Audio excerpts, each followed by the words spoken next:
I'm Matt McClure. And I'm Francesca Maxime, and this is Currents. He's worth nearly $500 million, and he's giving a large chunk of it away. We'll hear from the founder of Domino's Pizza, Thomas Monaghan. The other side of the pro-life story, how abortion affects men. And the March for Life, through the eyes of someone marching for the first time. I'm just so overwhelmed at how many people are here right now, and especially that it's all young kids.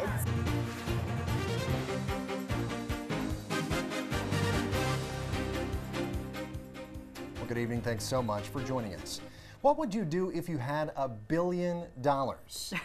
I think probably last on my list would be giving most of it away, right? Well, actually, some of the richest people in America promised to do just that, give most of it away. Last week, Bill Gates and Warren Buffett announced their groundbreaking initiative. It's known as the Giving Pledge, which may well be the largest philanthropic effort in history. For sure, it's really a big deal. So far, Gates and Buffett have gotten 40 people to pledge that they will give away at least half of their fortunes. And we're talking about billionaires here in many cases, so that's a lot of money. One man who is on board is Thomas Monaghan. He's the founder of Domino's Pizza. You know, they were the first ones to really pioneer the delivery method. Absolutely. Well, he's also the founder of Ave Maria University, and he is worth almost $500 million. He's also a man who's very serious about his Catholic faith. He's pledging his money to Catholic education, and I spoke with him by phone earlier today. It is his first television interview since the Giving Pledge was announced. Tom, thank you so much for joining us on Currents today. We really appreciate it. Oh, and thanks for having me. Last week, the Giving Pledge letter came out that you had written, and you have pledged to give away the majority of your fortune. Tell us what that letter was about. And you're also in quite interesting company, I might add. Well, that wasn't hard to give the pledge of half of my net worth because I've already done that. But I got a call from Bill Gates, and he told me what he's doing, and I thought it was a good idea, and I agreed to make the pledge publicly. Sure, and that declaration obviously is something, as you just mentioned, you've pledged to give away and die penniless long ago. Your background is very interesting. As I understand it, after your father passed away, you and your brother were put in an orphanage. Talk a little bit about that, and then also how those sisters there influenced you and your philosophy. Well, that's where I got my faith. I was 6 years old at the time. And it was, they were Felician sisters. They were all from the old country. They all spoke Polish to each other. And they were very devout, quite strict. I happen to have a sister by the name of Sister Barada, who was in charge of my age group. And she was our teacher as well as our mother and father. And she was very encouraging to me, and to the point when I was in the second grade, I wanted to be a priest. And it was, we had Mass every day, benediction every day, had long morning prayers, long evening prayers. There's a lot of discussion about God. And as I understand it, you even went as far as like you say, wanting to become a priest, but that ended up not happening because you obviously went on to found Domino's Pizza and made a lot of money that way. Talk to us about that transition. Well, you know, I did try to be a priest. In the seventh grade, when I got out of the orphanage, I sat behind this girl, and I got the biggest crush on her, and I completely forgot about being a priest. But a couple of years later, I got my head together, and I went to the seminary, and that was in the 10th grade. Normally, you went in the 9th grade, and but I didn't last the full first year there, so I was asked to leave. So you left the seminary, and you ended up then buying Dominic's Pizza and then turning it into the multi-million-dollar empire that it was. How did your Catholic upbringing and your philosophy influence your hard work ethic there? Well, I've always was blessed with a work ethic, and I was always ambitious. I had held a lot of jobs up to that point. I had the opportunity to buy this pizza place with a $500 down payment, which I didn't have, but we borrowed $900 from a credit union. That's how we started what became Domino's Pizza. That was I was 23 years old. I had spent 3 years in the Marine Corps. about half a year in college. I was in and out of college at the time, and I thought the pizza business would pay my way through school. And I was working so many hours and losing so much money, I really had to give up on the college education.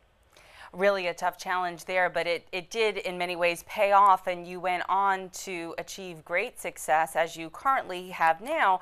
You're in the company, however, of giving away all of this money that you have made over the years, in the company of George Lucas, Warren Buffett, as you mentioned earlier, Bill Gates. Talk to us about what this gift that you're pledging will do and where the money will go.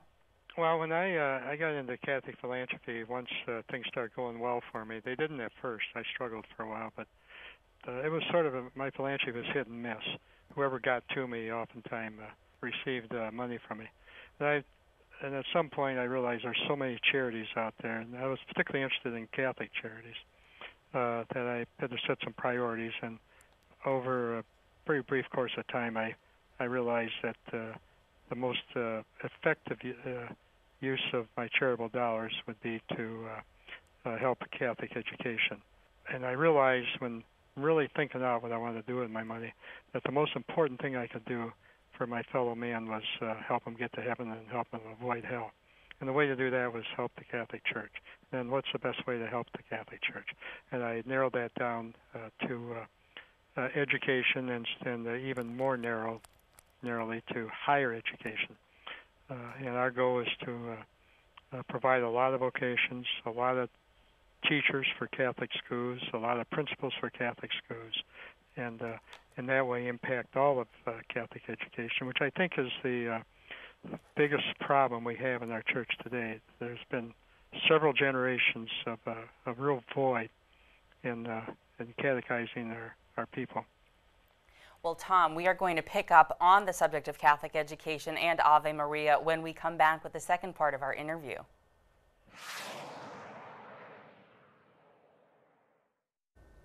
Really quite a fascinating man there, and we will bring you more of my conversation with Thomas Monaghan on tomorrow's show, when he'll talk about the school that he founded, Ave Maria University. Also, over on our blog, I posted a link to the Giving Pledge, where you can see all of the letters of the millionaires involved, including, of course, Tom Monaghan's. Just go to currentsny.net and click on Riding the Wave. He has come a long way, I would say. But stay tuned, there's much more Currents coming up straight ahead. When we return, we'll have the day's headlines, including reaction from around the world following the killing of Christian aid workers in Afghanistan.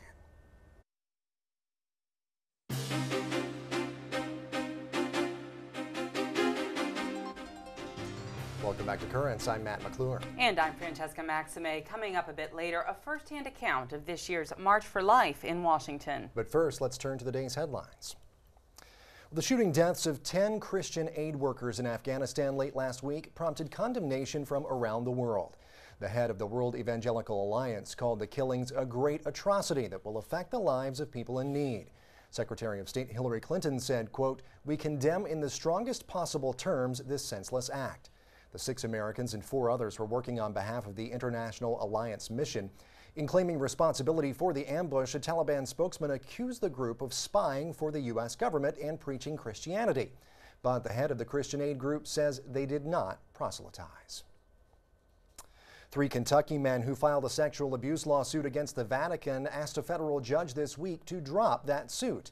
The men originally filed suit back in 2004 and stated priests in the Archdiocese of Louisville had abused them. They claimed the Vatican was responsible for the actions of bishops who failed to prevent those priests from abusing minors. The men's attorney said he was dropping the lawsuit because another court case upheld the Holy See's sovereign immunity. A Vatican spokesman today called the developments good news. A Scottish cardinal over the weekend defended his country's release of the Lockerbie bomber and condemned the U.S. justice system for being more focused on vengeance than compassion. In an op-ed published Sunday in Scotland, Cardinal Keith O'Brien said the man convicted of the 1988 bombing of Pan Am Flight 103 was released last year on what he called compassionate grounds, following due process and based on clear medical advice. Abdelbasset al-Megrahi was diagnosed with terminal cancer before his release, but the U.S. Senate Foreign Affairs Committee has been investigating the possibility that his release could have had something to do with BP trying to obtain drilling contracts in his home country of Libya. Cardinal O'Brien said the release was, quote, a decision for Scottish ministers and no others to make. South Korea today condemned a barrage of artillery fire by the North and said the act was a violation of the two countries' ceasefire agreement. Reports say North Korean troops fired at least 110 rounds into the water off the country's west coast Monday, but some of the shells crossed into water controlled by the South. Hostility has been building since a South Korean ship sank in March, an act the South blamed on a torpedo from a North Korean ship. Amid the renewed tensions on the Korean peninsula, there are also signs of hope, though. CNN's Kyung La has the story of one former North Korean.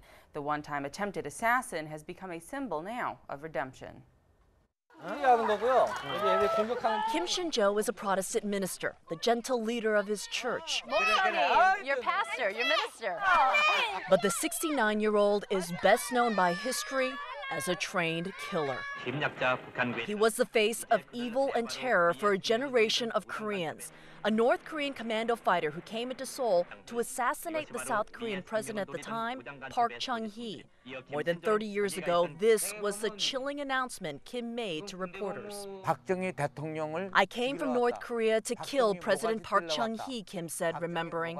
I came to cut the throat of Park Chung-hee. It was January 1968. 31 North Korean commandos managed to slip across the border through the woods and made it to within a few hundred meters of the president's residence. But a South Korean police officer confronted them. There was a gunfight. There's a memorial here marking that police officer's death. In the end, more than 30 South Koreans were killed. All of the North Korean commandos were killed except for one who managed to make it back into North Korea, and Kim Shin-jo, who was captured. We were taught that America had turned South Korea into a colony, says Kim, and our mission was to remove the puppet government. The mission of failure. Kim, now captive, began months of interrogation. Behind bars, a South Korean army general befriended him and broke through his hardened training. I tried to kill the president. I was the enemy, says Kim, but the South Korean people showed me sympathy and forgiveness. I was touched and moved. The government eventually released him, finding that Kim never fired a shot from his gun and didn't hurt anyone in the assassination attempt. Kim then worked for the South Korean military, became a citizen, married, had a family, and became a minister. He is now the country's symbol of redemption. Today, tensions on the divided peninsula are the highest in a decade, with few answers for workable long-term solutions. But Kim Shin-jo is living proof that even the hardest of hearts in this conflict can change. When you look back at the newsreels, do you recognize that young man? On that day, Kim Shin-jo died. I was reborn. I got my second life, and I'm thankful for that.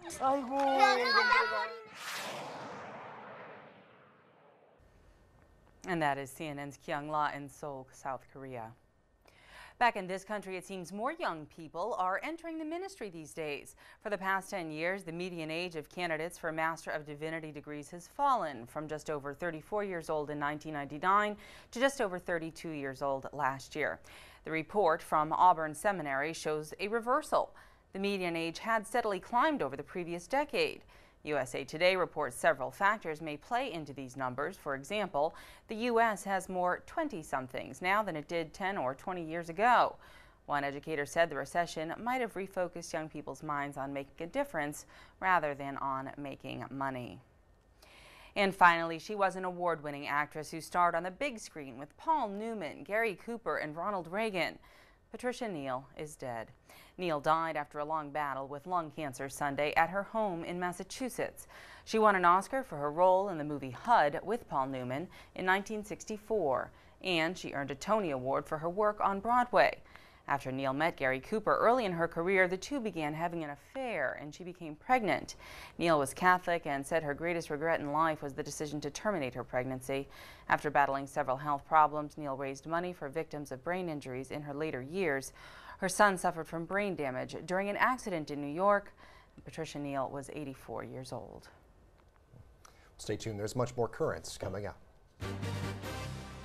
When we return, a side of abortion you don't always hear about.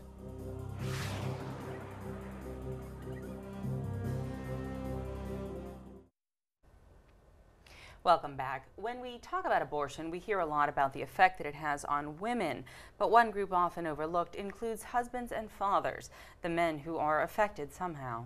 Yes, and back in February, Father Tad Pacholczyk of the National Catholic Bioethics Center wrote about just that in an article published in The Tablet here in Brooklyn. I had a chance to talk with him about it by phone. Well, Father Tad, thank you so much for joining us here on Currents. Once again, we appreciate your time today, sir. Well, great to be with you, Matt. Thank you for having me on. Thank you. Now, you recently wrote an article about the effect that abortion has on men. This is something that folks might not hear a lot about. You know, usually the focus is on the effect of abortion on women, but you wrote about the effect of abortion on men. What effect does abortion have on men? I'll just put that question to you first. Well, I think men are, in a sense, a kind of silent partner here, and that a lot actually happens on the part of the man, but it often goes largely unacknowledged. It's kind of under the surface. It's the sort of thing that, you know, may simmer for many years before a man is able to confront it and kind of process it in the way that he realizes he needs to. So, you know, when you ask what are some of the effects of abortion on men, I think, you know, you can come at it from two angles. One would be to say that abortion has the practical effect, because it's widely available, commonly adverted to in our society. It has the practical effect of providing a kind of cover for men who wish to be sexually irresponsible. So this is one bad effect, that it basically permits and promotes sexual license.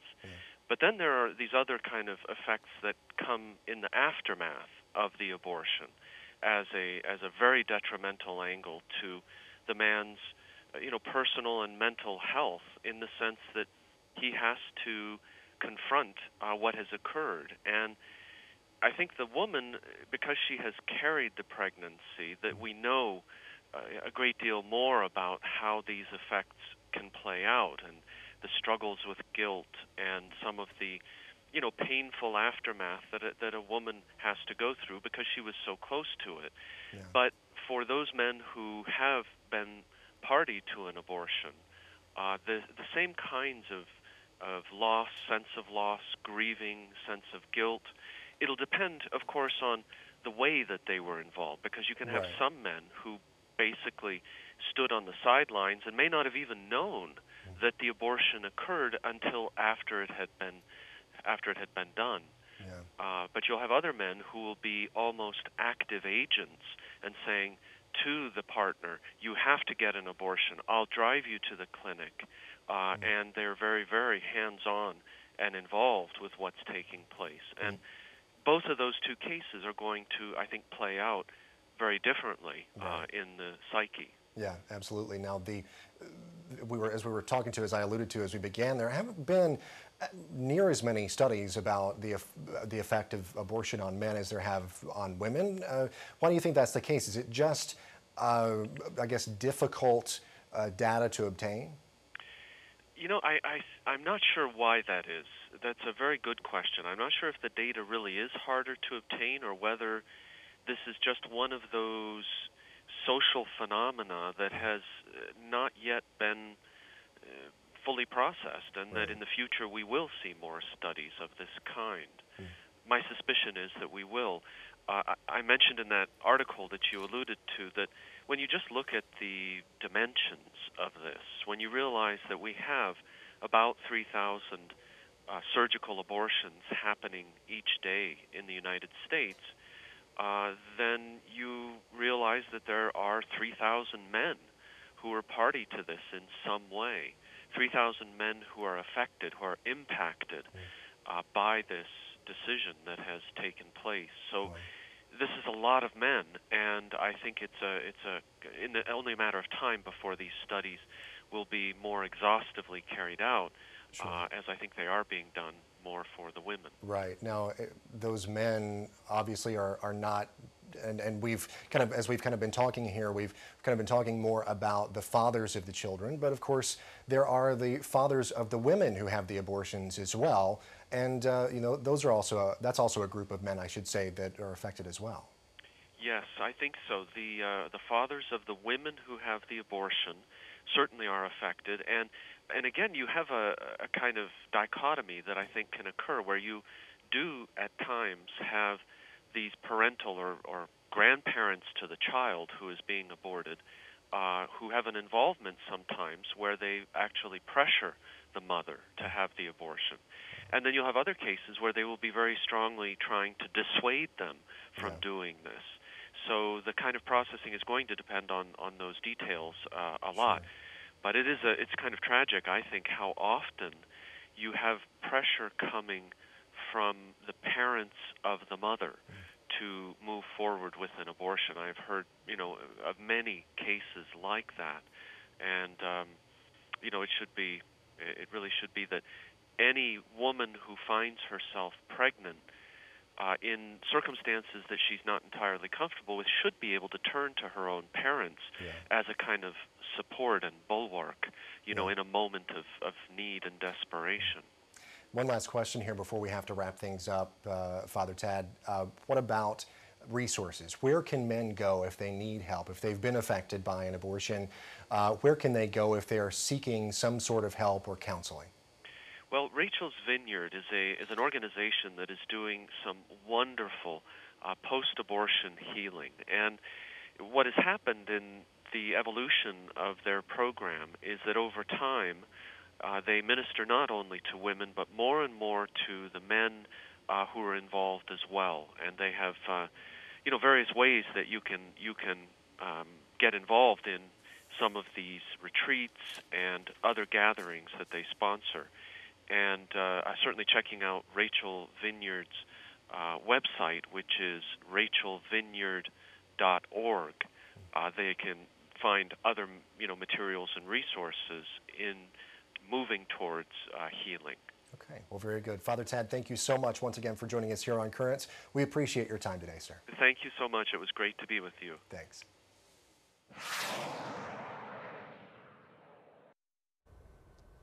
Well, and of course, this seems to me something that people are talking more and more about. I remember we had the story about the ads in the subway that dealt with abortion and kind of the controversy that those caused. What was sort of for, people if they had been affected by an abortion, and some of them had pictures of women on them, some of them had pictures of men on them. So, with phrases like, I wish I had known how to help her and that sort of thing. So it's something that's coming more and more into the public eye these days. Well, because the woman physically carries the child, oftentimes it's thought of as a women's issue as opposed to as a couple's issue. And I think that his point is about, the dignity of the human person and life itself, because he talks as well about stem cell research and all the kinds of things that are involved in bioethics. So. Yes, and we do have more links over on our blog where men can go for help and counseling about abortion. Just go to currentsny.net and click on Riding the Wave. Well, stay with us. There's much more Currents coming up. Just ahead, in the footsteps of a beginner, a look at this year's March for Life. I think marches like this is very important just because it gets everyone aware about it and gets it out to the rest of the world.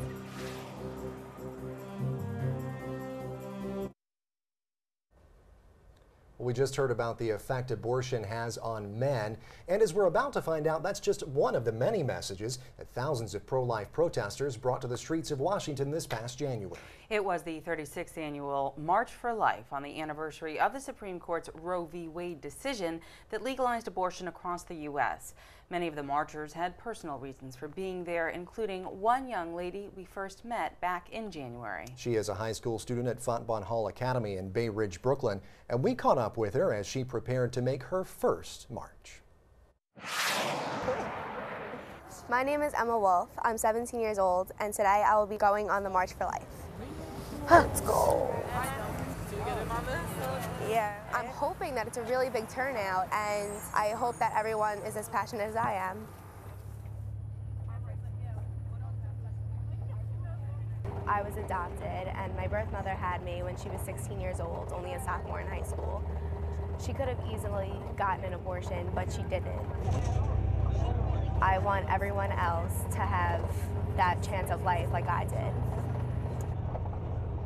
We pray in Thanksgiving for a beautiful day, that we'll have a lot of support from our colleagues everywhere.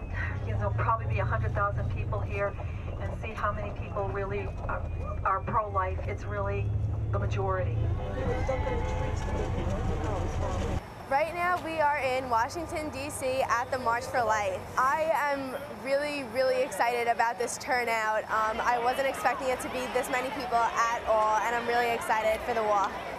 Everyone's very enthusiastic about it. Everyone has signs, and there's just a really good feeling here that everyone's really for this. My name is Brita Connolly. I'm a teacher at Fontbonne Hall Academy, and I'm also the moderator of the Friends for a Life Club. I personally have been coming to the march for the past 6 years with students from Fontbonne Hall Academy in Brooklyn, and every year I feel more energized and encouraged by the numbers of people, the young people that come to speak out on behalf of the unborn. We love babies, how about you? We love babies, how about you? We love babies, how about you?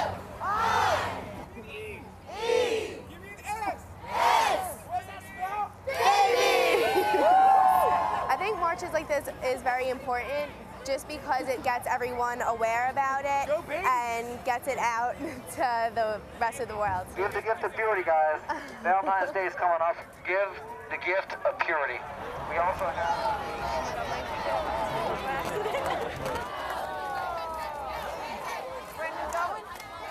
I'm just so overwhelmed at how many people are here right now, and especially that it's all young kids. People actually care, and that there's hope for future generations. Well, at least he tried. At least he wasn't like, oh, okay, now he's blindly evil. Like, at least this sign right here that a lot of people are carrying around, I find very interesting because people usually don't consider men when they think of abortion. They only think of women. So I'm really happy to see something like that. And I think it's really good for everyone else to see as well.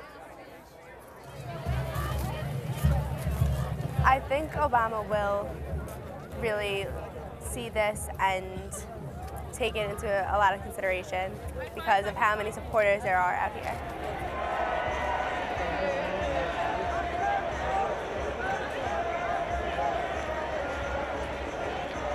I think the march was really good for everyone who came, and hopefully it's a success so people do realize how important pro-life is. Sometimes I think that young people in particular feel as if they are, you know, a single voice crying out in the wilderness, and in fact, when they come to an event like this, they see that they are not alone, that there is a swelling of a desire for the protection of life throughout the country, and I think they're going to be energized by it when they take the message back to the other girls at Fontbonne Hall Academy.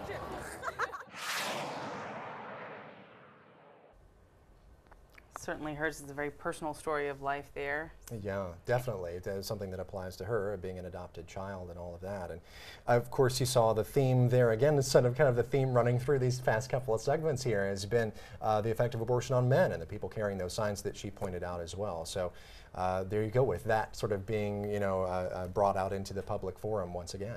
And I think that as young people getting together and hearing that there are other people your age, there were signs there in that rally that said virginity rocks. I mean, they're talking in a kid's language, in a teenager's language, but they're talking about principles that they really believe strongly in. Yeah, they have the T-shirts and everything. And it's just very, I mean, you know, when you have like-minded people your same age, especially when you're that age, it really helps you connect. And trying to influence policy down there in Washington. Well, that is it for this edition of Currents. Coming up tomorrow, we will hear all about Ave Maria University as I continue my conversation with the man behind it, entrepreneur and philanthropist, it's a big word for me today, Thomas Monaghan. Easy for you to say. Yeah. Until then, though, remember, we're always online over at currentsny.net. You can also check us out on Facebook, and we're on Twitter as well. Follow our tweets. We are, and if you have a question, a comment, or a story idea, feel free to email us. The actual email address, it's dropusaline@currentsny.net. So until next time, thank you so much for watching. I'm Francesca Maxime. And I'm Matt McClure. Have a great night.